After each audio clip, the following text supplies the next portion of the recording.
Alors, vous aimeriez vous sentir plus sereine et moins anxieuse au quotidien, mais vous luttez contre vous-même, vous n'y arrivez pas et vous aimeriez vraiment mettre en place des actions concrètes pour y arriver, mais vous ne savez pas trop par où commencer. Bon, aujourd'hui, je vais vous dévoiler les techniques pour y arriver. Et restez bien jusqu'à la fin car je vais vous dévoiler l'erreur que font 99% des personnes et c'est pour ça que ça ne fonctionne pas. Donc avant de commencer, je me présente, je m'appelle Émilie Bénard et je suis coach de vie. Je vous aide et vous accompagne vers une vie plus sereine et épanouie.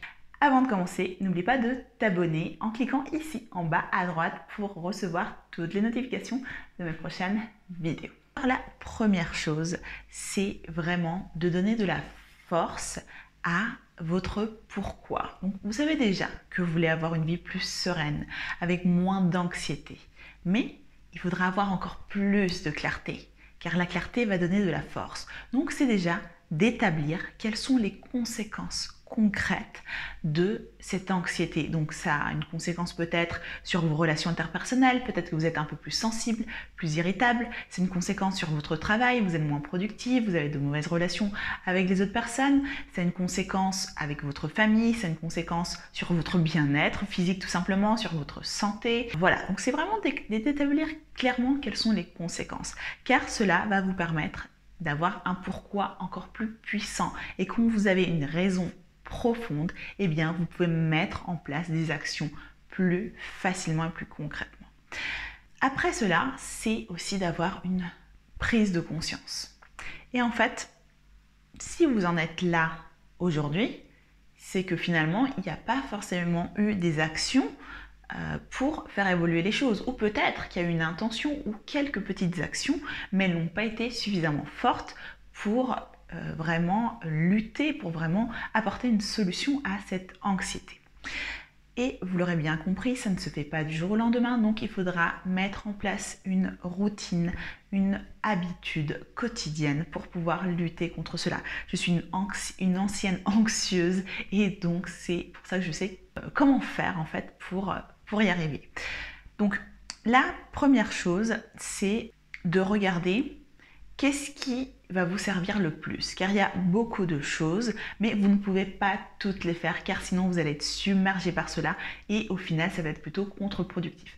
Donc je vais vous donner différentes choses que vous pouvez mettre en place, mais ça sera très important de vraiment les mettre en place au quotidien. Donc il y a une première chose et c'est la méditation. C'est quelque chose que je fais tous les jours, je le fais tous les matins. C'est vraiment un rituel qui est sacré pour moi et vraiment, je vois une grosse différence. La deuxième chose, c'est aussi des exercices de respiration qui rejoignent finalement un peu la méditation et c'est d'apporter une autre façon de respirer à votre corps. Car finalement, on le sait bien, quand on est stressé, quand on est angoissé, quand on a peur, notre cœur s'accélère et notre rythme cardiaque et notre respiration en conséquence commence à aller un tout petit peu plus vite. Et donc, si on fait le contraire, on adopte une bonne respiration avec des inspirations et expirations lentes, et bien ça va aussi réduire ce niveau d'anxiété dans notre système nerveux. Donc c'est quelque chose aussi qu'on peut mettre en place au quotidien, se prendre 5 minutes par jour. Une troisième chose aussi, c'est en fait l'observation de soi et c'est en fait de prendre du recul. Car c'est vrai que parfois on a de l'anxiété parce qu'on a des projections mentales qui ne vont pas forcément arriver. Et dans la plupart des cas, ce sont uniquement que des peurs qui sont présentes. Et il faudra lutter contre cela. Et c'est d'apprendre à prendre du recul. Et donc, quand l'anxiété ou cette angoisse ou cette peur surgit, c'est en fait de mettre une pause, juste une pause, observer l'émotion, la laisser transiter, ne pas essayer de la bloquer, parce que sinon après ça va sortir d'un autre côté. Donc vraiment la laisser être présente et après analyser concrètement, rationnellement les choses. Donc si vous avez une peur, analysez en fait qu'est-ce qui pourrait se passer dans le pire des cas. Quelle est la probabilité que cela arrive? Et prendre un peu plus de recul juste par rapport à la situation. Donc cela permet de redescendre. La Quatrième chose, c'est la reconnexion à soi et l'acceptation de l'anxiété. Parce qu'en fait, quand on est anxieuse et on n'a pas envie de ressentir cette anxiété, eh bien, on lutte contre cela.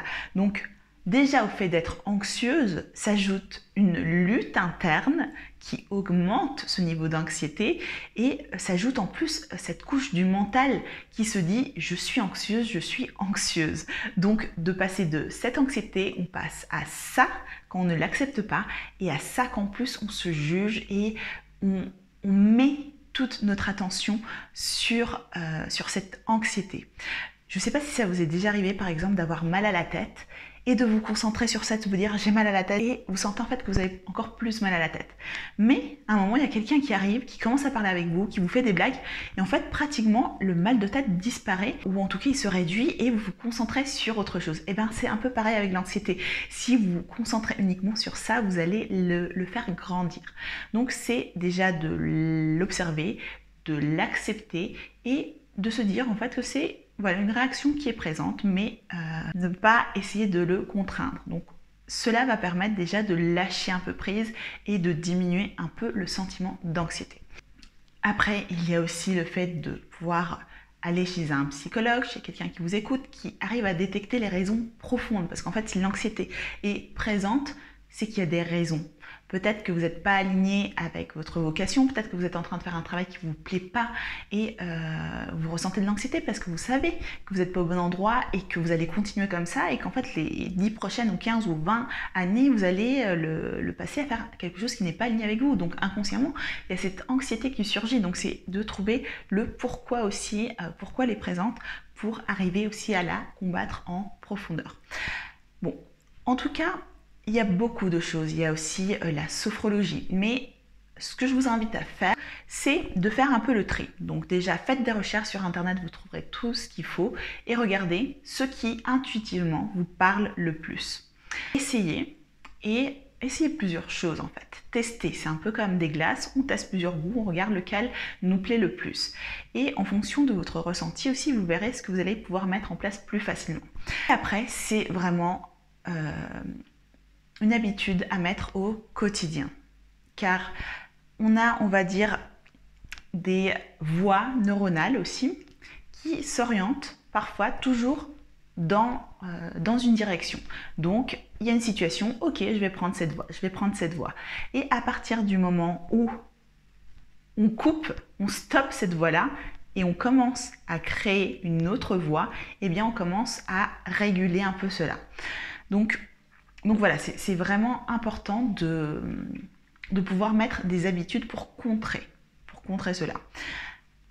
Et ce que je vous avais dit au début, c'est qu'il y a quelque chose qui fait à 90% des cas qu'en fait les personnes ne puissent pas mettre en place de bonnes habitudes et c'est qu'elles se mettent la barre trop haute. Elles se disent « Ok, je vais faire 1 heure de yoga par jour et en plus 15 minutes de méditation et en plus je vais respirer et je vais faire de la sophrologie. » En fait, vous n'allez pas du tout le faire parce que vous allez être submergé par tout cela et ça ne va servir absolument à rien.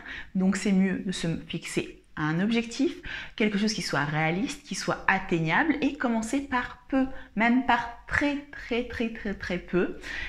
Et quand vous aurez pu passer, on va dire, cette limite, continuer et aller au niveau supérieur. Bon, en tout cas, j'espère que ma vidéo vous a plu, qu'elle vous a servi. N'hésitez pas à me lâcher un like en signe de soutien pour me dire que vous avez aimé, à me partager en commentaire quelles sont les bonnes habitudes que vous voulez mettre en place. Et voilà, c'est tout. Je vous fais de gros bisous et je vous dis à très bientôt.